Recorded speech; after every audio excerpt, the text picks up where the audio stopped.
And welcome back to the Correspondents on Voice of America. I'm Arcega in Washington. Well, the reaction to President-elect Donald Trump's pick for Secretary of State has been mixed.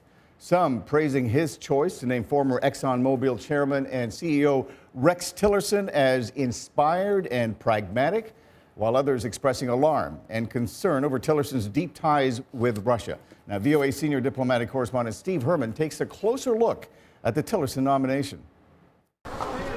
The president-elect in a statement declared oil company boss Rex Tillerson an excellent choice for Secretary of State based on his tenacity, broad experience, and deep understanding of geopolitics. Among the first international figures to praise Trump's choice was the leader of OPEC, the 13-nation oil cartel, who deemed Tillerson more than overqualified. There is a very thin line between oil, geopolitics, and diplomacy. The nominee may find walking that thin line challenging when he faces U.S. senators for his confirmation hearing. There are both Republicans and Democrats asking questions about Mr. Tillerson's potential conflicts of interest, about his long and close relationship with Vladimir Putin and Russia, and about his ability to balance the demands of being a diplomat and fighting for America's interests with his long experience leading an oil and gas company, which has very different interests and priorities.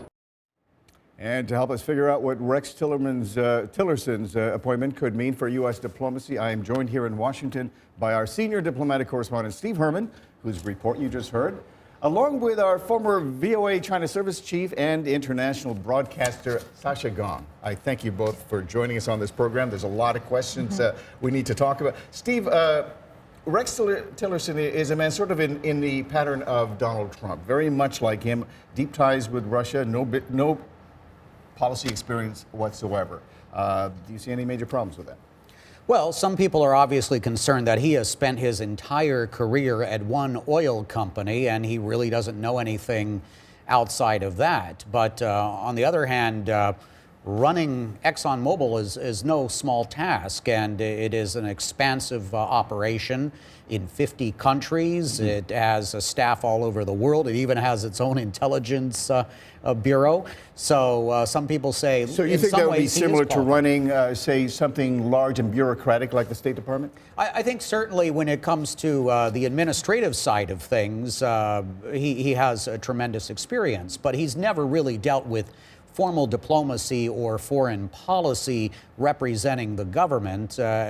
Former Secretary of States, usually come from some background in government or in dealing with diplomacy. Sasha Gong, I'm curious to hear the China side of this equation. We've got a man who is likely to promote closer ties with Russia. Where does that leave China? Actually, he went to China many times as well. Okay. And I knew people in Shanghai who were quite familiar with him. And I'll give you one example how diplomatically he dealt with China. 7 years ago, Vietnam and a rival of China, and Exxon had an agreement. They found some gas. China was not very happy about that deal because it impinged on waters that were claimed territorially by China. But he went to Beijing right away to smooth that out. So has that hatchet been buried? Is China able to start fresh? It's hard to say. It's really hard to say. What you see was Mr. Trump's diplomacy with diplomatic ties. He picked people with personal relationship. Personal relationship is very useful in business, but in diplomacy, it's also very useful to deliver message. Look at his pick on the China ambassador. That guy, even he did not have any diplomatic relations and experience in the past. He's very close with China. Close, actually, I doubt. He sold a lot of corn to China. That's true.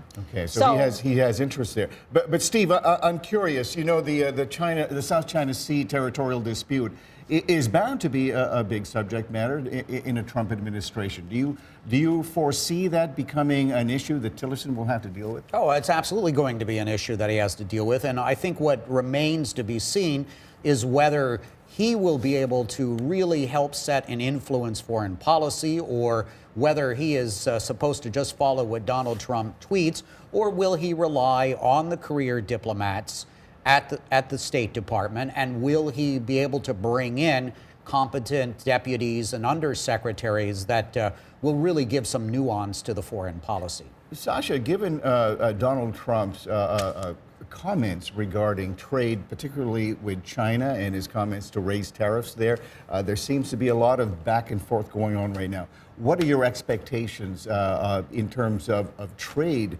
moving forward between the United States and China, with Rex Tillerson dealing with the diplomatic issues? I think the United States will take a much harder stand on the trade policy. Meanwhile, China would be more aggressive in South China Sea, Korean, and all this problem. And I guess that's the problem, is both sides are going to be quite aggressive on this whole issue. Could that, I mean, some economists I've spoken with have warned about the possibility here of a all-out trade war. Well, the trade war is bad for China, for sure, because China is now taking all the advantage. China has a huge surplus in trade. So if anyone saw the trade war, China would be the first victim, because also the Chinese economy, if you notice, it's not doing very well recently. So I don't think China wants a trade war. Right. And I think Trump is using other issues, Taiwan and South China Sea, to make deals. Those are his chips. Steve Herman, another thorny situation. We're anticipating Taiwan and the one China policy. Well, what are your thoughts on that? Well, obviously, we've already seen some tension as a result of the telephone call that President-elect Trump took from Taiwan's president. But I think at least right now, as far as foreign policy and Tillerson, it's been totally overshadowed by his long-standing ties with Moscow and Vladimir Putin. And this is a man who Putin has personally pinned a medal on, and has concluded deals with the Russians to the tunes of hundreds of millions of dollars. So I think both with Russia and China, we're going to see some very critical policy decisions very early in the administration. Sasha, so you don't think these closer ties that are developing between the United States and Russia will leave China sort of on the wayside? I mean, it used to be Russia and China were the BFFs, but that could change. I actually don't think so. Well, Russia in the U.S.-China relationships is another chip. And if you look at the Cold War, well, Russia was confronting with the Soviet Union, and from Nixon they went to China and got closer.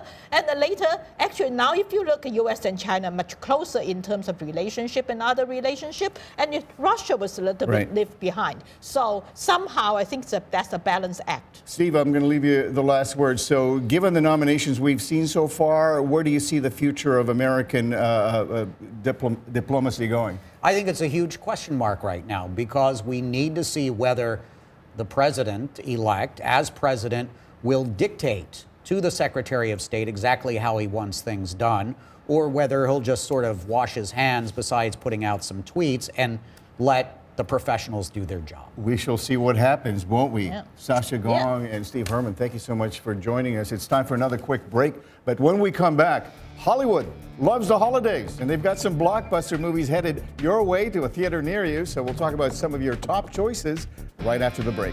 And just a reminder, we want to hear from you. Share your thoughts, questions, and comments on our Facebook page. The address is VOA The Correspondents. We'll be right back.